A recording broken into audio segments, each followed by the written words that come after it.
Bab 91. Kerinduan seorang istri.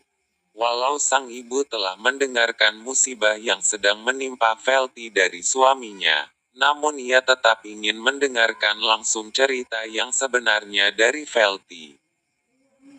Dan akhirnya Velti menceritakan awal terjadinya masalah itu di antara mereka Aldo, hingga pada akhirnya Velti mengambil keputusan untuk berpisah dan meninggalkan Aldo. Bahkan tak lupa juga ia ceritakan bahwa walaupun sudah seperti itu masalah yang sedang terjadi di antara mereka, tapi Velti masih memberi kabar kepada Aldo setelah beberapa hari mereka pisah, saat berkunjung ke rumah orang tua Aldo. Tapi karena pria itu tidak merespon, akhirnya Velti mengambil keputusan untuk melayangkan surat gugatan perceraian di pengadilan, seraya mengontrak apartemen untuk tempat penyembunyian diri sementara. Setelah Velti menceritakan semuanya kepada sang ibu dan juga adiknya yang ada di situ, dan seharusnya di saat mendengarkan cerita yang sangat menyedihkan ini, mereka kembali menangis, namun dengan kepuasan mereka tadi menangis, air mata pun serasa sudah habis dan tidak menetes lagi. "Mam, ayah kemana? Kenapa dari tadi gak kelihatan, apa masih di kantor?" tanya Velti yang baru menyadari sosok sang ayah yang belum terlihat dari tadi. "Ayahmu lagi di kamar. Dia sangat sedih dengan apa yang telah terjadi ini dengan kamu. Dia menyesali dirinya karena kurang perhatian sama kamu," ucap sang ibu seraya membelai rambut si sulung. "Dan sepertinya, ayah juga masih marah tuh sama Kak Basten," sahut Canari. "Marah kenapa dek?" tanya Velti yang mulai berusaha melupakan apa yang telah menimpa dirinya. "Salah paham Kak. Ayah kan dari kemarin tuh marah-marah sama Kak Basten. Dan sekarang sama Kak Aldo. Berarti saat ini ayah sedang marah dengan kedua menantunya," jawab Canari. "Oh iya, emang kesalahan apa sih yang telah dilakukan Kak Basten, sampai ayah menonjok muka Kak Basten dengan penuh amarah kemarin tuh?" Di sela-sela tangisannya, Velti mengingat kejadian beberapa hari yang lalu saat ayahnya berantem dengan Basten di rumah sakit. "Kata ayahmu, dia melihat Basten dengan perempuan lain, sedang berpelukan di rumah sakit," jawab Ibu Shirley. Padahal, yang ditolongi saat itu karyawan Kak Basten di kantor yang tiba-tiba sakit. Jadi Kak Basten membantu mengantarkan ke rumah sakit, dan kakak itu juga kayaknya sedang hamil, sahut Canari. Yang mana kesalahpahaman itu telah diceritakan Basten pada Canari sebelum ia berangkat. "Hamil? Yang pastinya bukan anak Basten kan?" goda sang ibu. "Apa sih Mam? Bukanlah, enak aja wanita lain menampung minyak tulang Kak Basten," protes Canari. Mana tahu aja. Lagi pula kan ibu gak tahu, siapa-siapa saja karyawan Basten." Sang ibu semakin nyinyir. Bukanlah Mam. Kak Basten kan bukan kayak Kak Aldo." Canari kelepasan ngomong. "Maksud kamu?" tanya Velti dan Ibu Shirley kompak. Seketika Canari langsung menyadari ucapannya yang sedikit menyinggung perasaan, terutama sang kakak. "Hehe. Gak ada. Sorry Nyonya. Maaf Canari." Untungnya membuat sang kakak dan ibu tidak terlalu naik darah. Malam pun berlalu begitu cepat. Entah karena efek capek, malam itu Basten hanya membalas beberapa chattingan dari Canari. Hingga malam itu Canari sedikit kesal. Namun di sisi lain ia memahami kondisi suaminya yang pastinya sedang kecapean dan lelah. Sang mentari pagi menyambut dengan begitu cerah. Hari itu Velti tidak bekerja, kecuali dengan sang ayah yang masih mencoba mengontrol emosinya. Dia masih belum siap melihat kesedihan di wajah putri sulungnya. Hingga pagi itu dia tidak terlalu banyak mengobrol. Seusai sarapan ia langsung pergi ke kantor.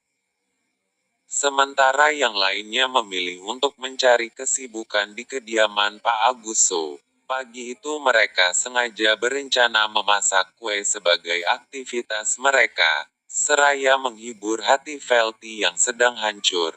Demikian juga dengan Canary yang belum lama kehilangan si buah hatinya. Tidak terasa, hari sudah kelihatan sore, dan kegiatan mereka pun membuat kue sudah selesai, dan itu akan mereka jadikan sebagai salah satu menu makanan di malam harinya. Waktu sudah menunjukkan pukul 8.45 malam. Canary yang sudah sangat merindukan sang suami, ia langsung menelpon suaminya lewat video call. Dia gak peduli capek atau lelahnya yang dirasakan Bastian, yang ia kehendaki saat ini bisa melihat wajah pria tampan yang sangat ia cintai itu. "Mas, kangen," seru Canary saat Bastian menjawab panggilan video. Saat itu Canary sedang berbaring dengan pakaian mininya. Bastian langsung menatap tajam dan segera menutup kamera ponselnya. Karena saat itu Bastian sedang makan malam bersama dengan rekan-rekan kerjanya. "Mau diapain tuh badan?" sentak Bastian karena tidak mau jika Baasterisan mulus istri tercintanya itu dilihat orang lain. "Bentar lagi VC-nya, ini lagi makan malam." Canary langsung memahami maksud Bastian. Dia segera memakai pakaian yang tertutup. Udah aman kok, itu aja," protes. Goda sang istri. Dengan perlahan, Bastian kembali membuka kamera ponselnya. Dan benar saat ini posisi istrinya dalam posisi aman. Gini kan enak video call-nya," ucap Bastian sambil meminum air minumnya. "Mas, kapan pulang? Aku udah sangat rindu ini." Canary terlihat manja. "Sabar dong sayang. Lagian kan ibu bilang kita harus puasa dulu beberapa bulan," jawab Bastian, sambil mengelap bekas makanannya dengan tisu. Bentar lagi kita video call-nya ya, ini mau pulang ke penginapan dulu." Canary terlihat kesal, namun di sisi lain ia memahami situasi suaminya saat ini. Dan ia pun memilih untuk mematikan sebentar obrolan mereka. "Iya deh. Cepat-cepat ya. Muah," ucap Canary langsung mematikan panggilan video mereka. Kurang dari setengah jam, akhirnya obrolan video call mereka kembali dilanjutkan. Dan obrolan kangen pun berlangsung. Dan malam itu Canary menceritakan semua cerita yang tentunya mengenai musibah yang telah dialami oleh Velty. "Mas, kapan kepastian pulangnya nih? Apakah 1 minggu lagi atau sebulan sih?" tanya Canary setelah panjang lebar menceritakan tentang Velty. "Doain saja, supaya urusan di sini cepat selesai ya." "Iya deh mas, jangan nakal-nakal di sana ya," pesan Canary. Setelah berlangsung obrolan mereka, akhirnya Canary terlelap. "Good night my love. Have a nice dream." Muah, ucap Bastian langsung mematikan panggilan video mereka. Beberapa hari kemudian, sesuai hitungan hari Canary, sudah sampai waktu kepulangan sang suami. Dengan buru-buru di pagi hari yang baru menunjukkan pukul 6.30 pagi, ia langsung menelpon suaminya. Namun apa yang dirasakan Canary setelah beberapa obrolan pagi itu mereka omongin, dia langsung sedih dan menangis. "Kamu kenapa sayang?" tanya Ibu Shirley kaget saat melihat wajah Canary yang menyambut pagi itu dengan tangisannya. Lanjut ke bab berikutnya.